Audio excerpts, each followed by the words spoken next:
আসসালামু আলাইকুম। আশা করি আল্লাহর রহমতে সবাই ভালো আছেন। আজকে একদম কম খরচে অনেকগুলো ব্রেড ক্রাম্ব তৈরি করে নেব আমি। দোকানে 20 টাকা দামের যে পাউরুটিগুলি পাওয়া যায় ছোট ছোট, আমি সেগুলি 5টা নিয়ে এসেছি।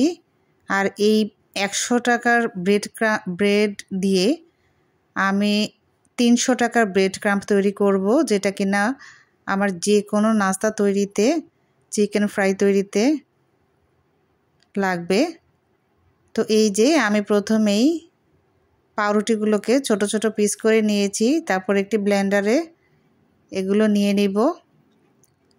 তো একবারে হবে না, দুবারে আমি এগুলোকে ব্লেন্ড করে নেব। এই যে গুঁড়ো গুঁড়ো করে নিয়েছি একদম সবগুলোকে ব্লেন্ড করে।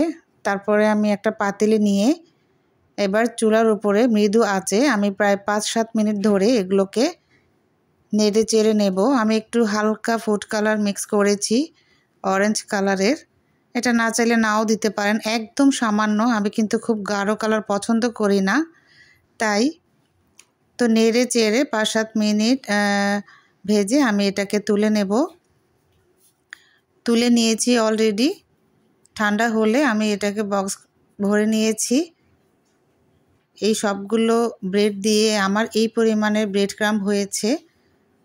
এই যে আমি দেখতেই পাচ্ছেন এগুলো স্টোর করেছি। এবার এটাকে আমি ডিপ ফ্রিজে সংরক্ষণ করে রাখবো।